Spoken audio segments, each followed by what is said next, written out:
Tom Brady kicks off Week 6 of the NFL season tonight with a date in Philly. That means points and touchdowns and fun, unless you root for Philly. This is going to be a bloodbath. You can make the case that the greatest quarterback of all time, playing the most dominant stretch of football in his entire career. The numbers are off the charts. Oh, by the way, Tom Brady's coming off of a 5-touchdown, 0-interception, 411-yard pasting of the Miami Dolphins. And sure, Philly's only 2 wins this year against the NFC South, but this is Tom Brady. And Brady's on record saying he wants a piece of Philly as revenge for the Super Bowl. Doesn't matter that it's different dudes. He's at a Michael Jordan, and I took that personally stage of his career. And look, we talked about this in the preseason.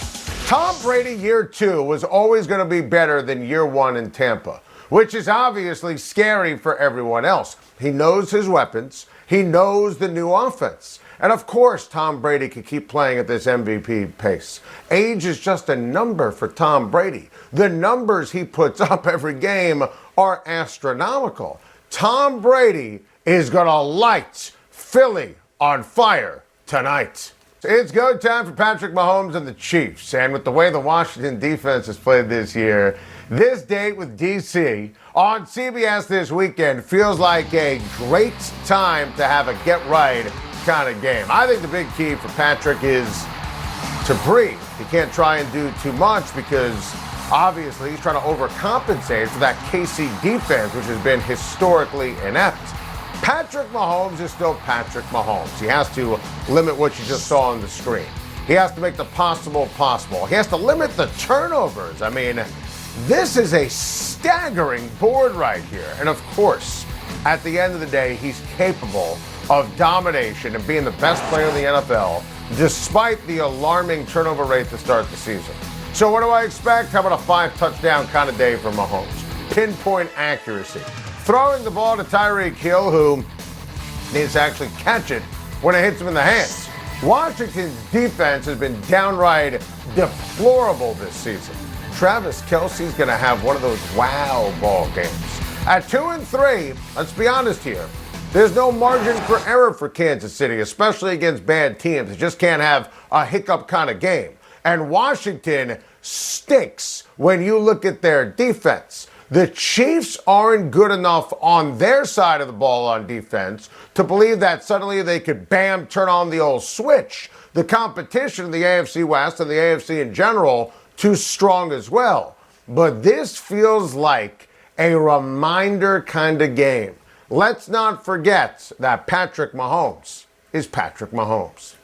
Always fun when the Packers and Bears get together, especially if you're a Packers fan. And sure, the headline reads oldest rivalry in the NFL, but it's been all Aaron Rodgers and Green Bay for a while now.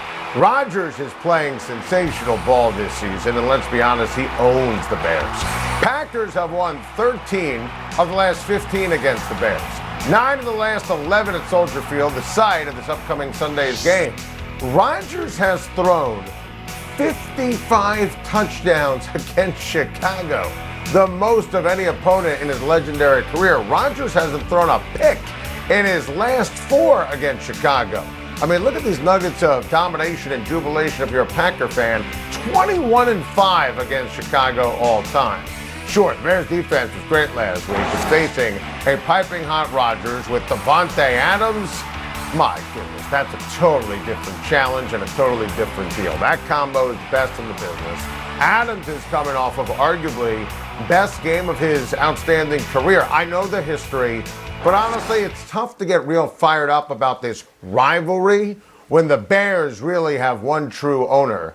Aaron Rodgers simply owns Chicago. Needless to say, it's been a very difficult week for the Raiders, but their focus now has shifted squarely to the Denver Broncos. And Mike Mayock talked about it yesterday, and you heard Derek Carr, and you heard Rich Bisaccia, who, of course, is the new interim head coach of the Raiders.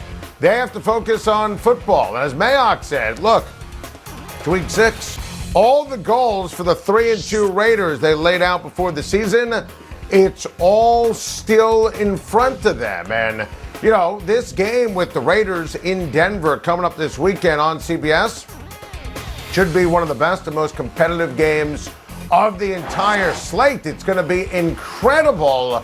By the way, the Raiders still have a major quarterback advantage, Carr versus Bridgewater in this game. And I wouldn't be surprised to see Derek Carr come out, even on the road, even against that defense, and have a fantastic game and lead the Raiders to a victory. You're wrong. Derek Carr is worth every single penny. Ronald Cuney Jr. is out for the season with an ACL tear, and I don't say this with joy or jubilation or to hunt take it, but the Brave season's over right here. That picture means the Brave season is over. It might have been over anyway with the injuries and how they've played and the pitching, but listen, they're a game under 500.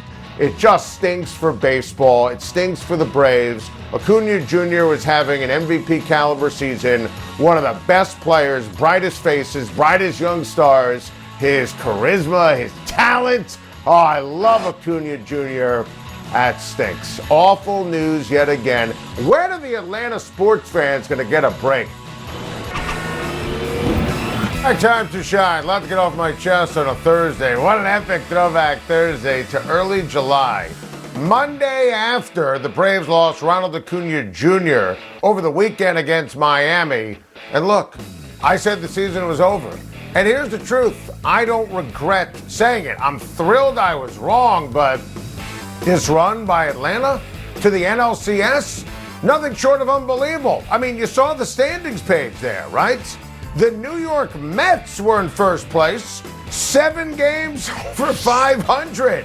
The Atlanta Braves were dead and buried. But let me tell you something. Snitker, the manager, deserves a lot of credit. Freddie Freeman, the players, the pitchers. But how about Alex Anthopoulos, the general manager, who did a brilliant job bringing in reinforcements, including literally an entire new starting outfield. That was everything. Let the guys in that clubhouse know, look, sure, our big gun is done, and Acuna Jr. is not going to play the rest of the season, but we still believe in you. They also knew the division was weak. The Mets are obviously a joke. Philadelphia didn't have the pitching. I was dead wrong. I don't regret the take. I'll take the L. I'm thrilled that I was wrong, and I give Alex Anthopoulos all the credit in the world. He saw an opportunity.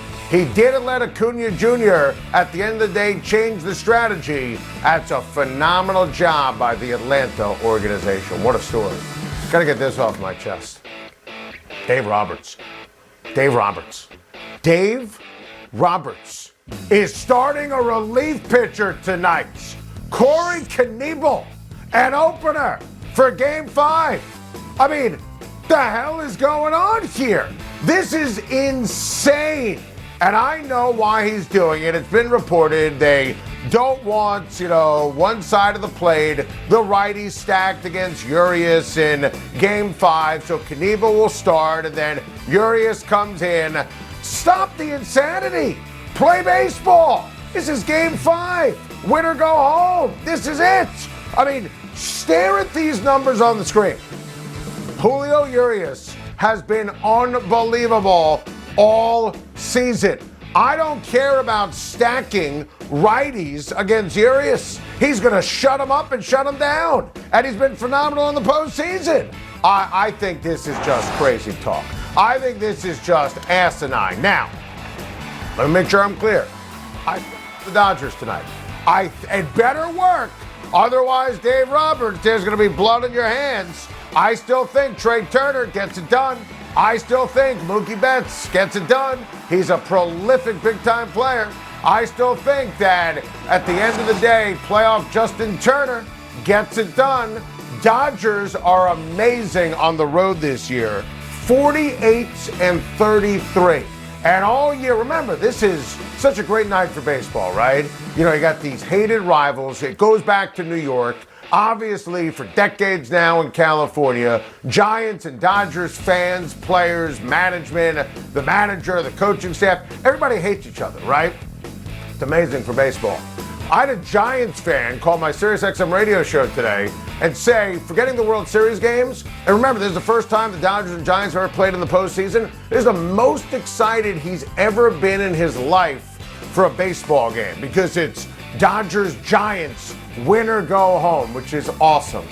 Dave Roberts has the better team. They won 106 games. Giants had a magic carpet ride all year, winning 107. I have forever said, you know what? The Dodgers are better. This makes me a little hesitant here. I still think Urias will come out of the pen. He has that calm heartbeats. Moment won't be too big.